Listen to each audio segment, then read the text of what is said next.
नमस्कार, डाफे टिभीमा स्वागत छ। म मुना चन्द। प्रमुख प्रतिपक्षी नेकपा एमाले अर्थमन्त्री जनार्दन शर्माको राजीनामा माग गरेको छ। प्रतिनिधि सभाको मङ्गलबारको बैठकको सुरुमै एमाले उपाध्यक्ष एवं पूर्व अर्थमन्त्री सुरेन्द्र पाण्डेले करको दर फेरफेरका विषयमा प्रश्न उठेपछि नैतिक रूपमा अर्थमन्त्री पदमा बस्न नमिल्ने भन्दै राजीनामा दिनुपर्ने बताउनु भएको हो। गम्भीर विषयको गम्भीरताका साथ प्रश्न खडा गरिसकेपछि अर्थमन्त्रीले आएर संसदमा यसका बारेमा प्रश्न नपार्नु आपत्तिजनक कुरा भएको उहाँले बताउनुभयो। उहाँले करको विषय ज्यादै गोपनीय र राष्ट्रिय सुरक्षा जस्तै विषय भएकाले यस विषयमा छानबिन हुनुपर्ने माग गर्नुभयो। पाण्डेले करका दरमाथिको छलफल चलिरहेको बेलामा मन्त्रीलाई बाहेक कसैलाई फोन राख्ने अधिकार नभएको र सचिवका टेलिफोन दराजमा राखेर छलफल गर्ने चलन रहेको धारणा राख्नुभयो। अर्थमन्त्रीको जवाब माग गर्दै एमाले सांसदहरू उठेर विरोध गरेपछि सभामुख अग्नि प्रसाद सापकोटाले यस विषयमा आफ्नो ध्यान आकर्षण भएको बताउनु भएको थियो।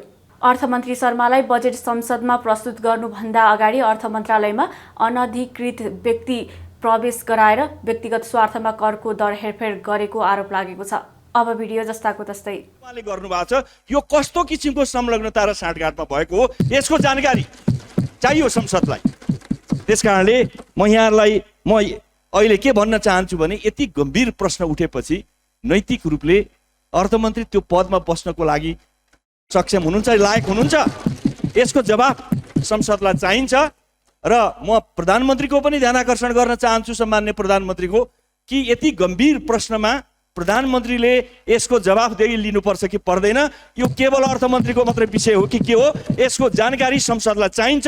नेकपा एमालेको तर्फबाट यो कुरालाई हामी गम्भीरतापूर्वक उठाएका छौँ। यसले देशमा खास गरी करको विषय ज्यादै गोपनीय विषय, करका दरहरू तलमाथि भए भन्ने बारेमा विभिन्न सांसदहरूले रोस्टममा उभिएर बजेटकै छलफलमा पनि हामीले राखेका थियौँ। म लगायत धेरै मान्य सदस्यज्यूहरूले, स्वयं सत्ता पक्षका मान्य सदस्यहरूले पनि कतिपयले यसबारेमा गम्भीर चासो व्यक्त गरिसक्नु भएको छ।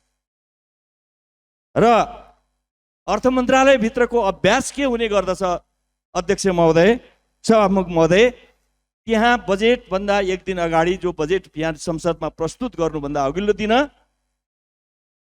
त्यहाँ अर्थ मन्त्रालयका कर्मचारीहरू बाहेक कसैलाई पनि प्रवेश दिइँदैन, कसैलाई प्रवेश दिइँदैन।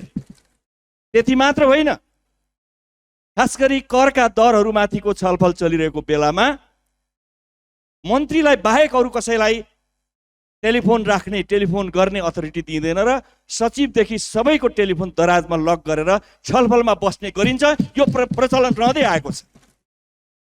तर एउटा पत्रिकाले लेख्यो कि अर्थमन्त्रीले मध्यरातमा अपरिचित व्यक्तिलाई अर्थ मन्त्रालयमा डाक्नुभयो र मन्त्रालयका सचिव सहित विभिन्न व्यक्तिहरू, जो सरकारवाला व्यक्तिलाई राखेर करका विज्ञहरू उहाँ हुनुहुन्छ, उहाँहरू हुनुहुन्छ, उहाँहरूले भनेअनुसार गर्नु भनेर उहाँले निर्देशन गर्नुभयो भन्ने कुरा आएको छ।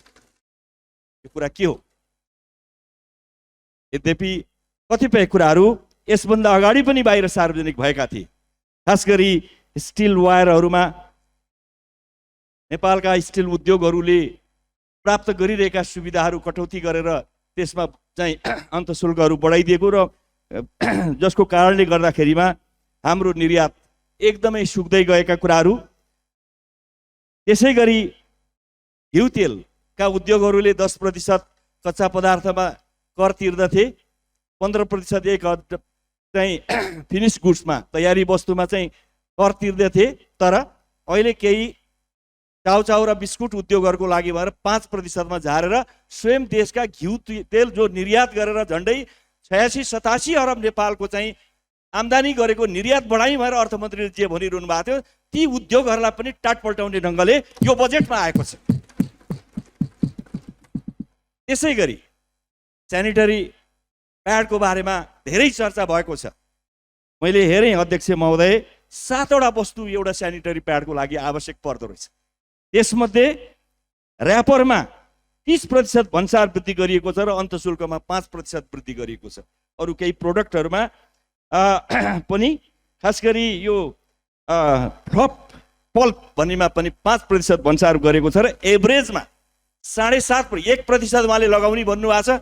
अरू केही प्रोडक्टमा 1 गर्नुभएको छ, तर टोटालिटीमा 7.5% भन्सार लगाएर आयात गरेको फिनिस गुड्समा चाहिँ 90% छुट दिने र नेपालका उद्योगहरूलाई सुकाउने गरी 7.5% कर लगाउने जुन नीति उहाँले गर्नुभएको छ, यो कस्तो किसिमको संलग्नता र साँठगाँठमा भएको हो यसको जानकारी चाहियो संसदलाई।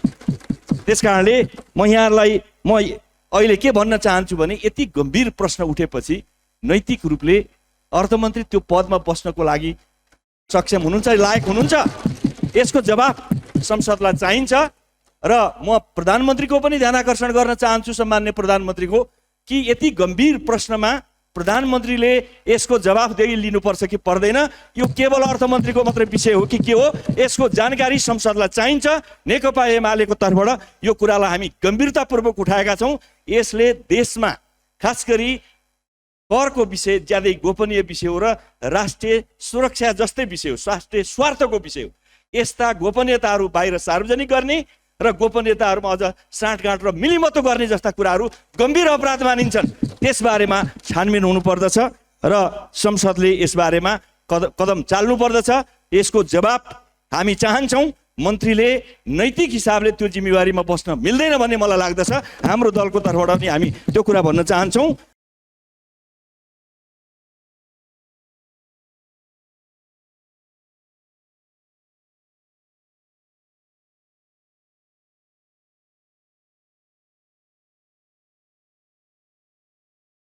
माननीय सदस्यहरू, मान्य सदस्यले जुन विषय यहाँ प्रस्तुत गर्नुभएको छ त्यो विषयप्रति मेरो ध्यानाकर्षण भएको छ र म मान्य सदस्यहरूलाई के अनुरोध गर्दछु भने अब ध्यानाकर्षण भइसकेपछि अब बैठक सञ्चालन गर्नका लागि सहयोग गर्नुहोस्, बसिदिनुहोस् भन्ने म आग्रह गर्छु।